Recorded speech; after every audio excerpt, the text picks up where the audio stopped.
मोदी सरकार शेतकरी विरोधी आहे. बेकारी घालवण्यासाठी ठोस पावले टाकत नाहीत. मोदी आणि मोदींचा पक्ष महाराष्ट्रातील समाजकारण बाजूला कसे करता येईल यासाठी काम करत आहेत. दरम्यान मी महाराष्ट्रातील अनेक जिल्ह्यातून आता सोलापूरमध्ये आलो आहे.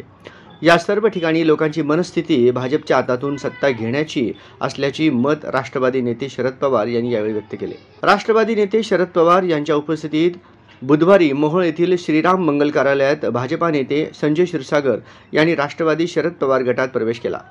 यावेळी शरद पवार बोलत होते. या मोहोळमध्ये संभाजीराव बेगड असतील, त्यांचे बाकीचे सहकारी असतील, या सगळ्यांनी आम्हाला लोकांना साथ दिली.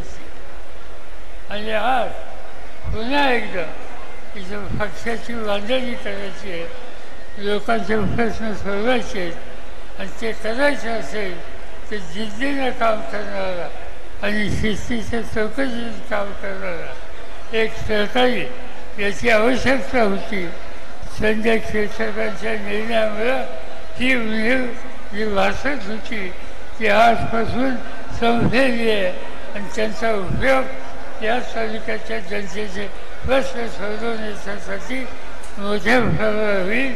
मी एवढं सांगतो, पक्षाचा अध्यक्ष म्हणून काम करणाऱ्या माणसाला आम्ही लोक शक्ती देतो, ताकद देतो, प्रोत्साहित करतो आणि तीच भूमिका घेऊन आज संजय क्षीरसागर हक्काने आमच्याकडे या आणि काम तुमचं होईल याची काळजी करून घ्या आणि जनतेशी प्रामाणिक राहा एवढंच या ठिकाणी सांगतो. सगळ्यांच्या वतीनं त्यांचं स्वागत या ठिकाणी राष्ट्रवादी काँग्रेस पक्षामध्ये हे या ठिकाणी मी घेतो.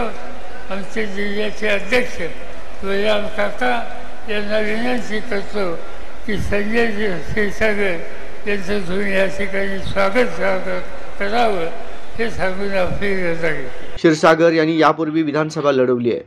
क्षीरसागर यांचा थेट राष्ट्रवादीत प्रवेश होत असल्याने सोलापूर लोकसभा मतदारसंघात भाजपला मोठा धक्का मानला जात आहे. दरम्यान माढा लोकसभा मतदारसंघातील महाविकास आघाडीचे उमेदवार धैर्यशील मोहिते पाटील आणि सोलापूर लोकसभा मतदारसंघातील महाविकास आघाडीचे उमेदवार प्रणिती शिंदे त्यांना निवडून आणण्याचे आवाहन यावेळी शरद पवार यांनी मतदारांना केले.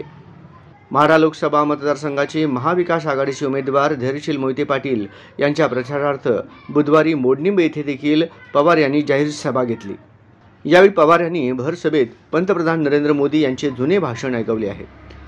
पंतप्रधान महागाईवर बोलायला तयार नाहीत अशी नरेंद्र मोदी यांनी तत्कालीन पंतप्रधानांवर केलेली टीका यावेळी शरद पवार यांनी ऐकवली आहे. नरेंद्र मोदी यांचे 2014चे भाषण यावेळी त्यांनी ऐकले तर दिलेले आश्वासन त्यांनी पाळलेले नाही. सामान्य माणसाची महागाईतून सुटका केलेली नाही आणि शिव्या आम्हा लोकांना घालत आहेत असे यावेळी पवार यांनी सांगितले. आपल्याकडे एक म्हण आहे, लबाडाच्या घरचे आवतन जेवल्याशिवाय खरे नाही. अशी स्थिती मोदी साहेबांनी आज देशामध्ये केली आहे अशी टीका यावेळी पवार यांनी केली आहे. यावेळी माढ्याचे शिवाजी कांबळे, माजी नगराध्यक्ष मिनलताई साठे, माढा लोकसभेचे उमेदवार धैर्यशील मोहिते पाटील, संजय कोकाटे, संजय पाटील घाटणेकर, उत्तमराव जानकर, नलिनी चंदेले, धनंजय डिकोळे, साईनाथ अभंगराव, विजयसिंह मोहिते पाटील, बळीराम साठे, उत्तम जानकर, संजय कोकाटे, अभिजित पाटील, धनंजय डिकोळे, साईनाथ अभंगराव, शिवाजी कांबळे, नलिनी चंदेले, दत्ताजी गवळे, दादासाहेब साठे, मिनलताई साठे, आनंद टोनपे, समीर मुलाणी, बाबू तात्या सुर्वे, सयाजी पाटील, आनंद कानडे यांच्यासह तालुक्यातील महाविकास आघाडीचे पदाधिकारी कार्यकर्ते उपस्थित होते.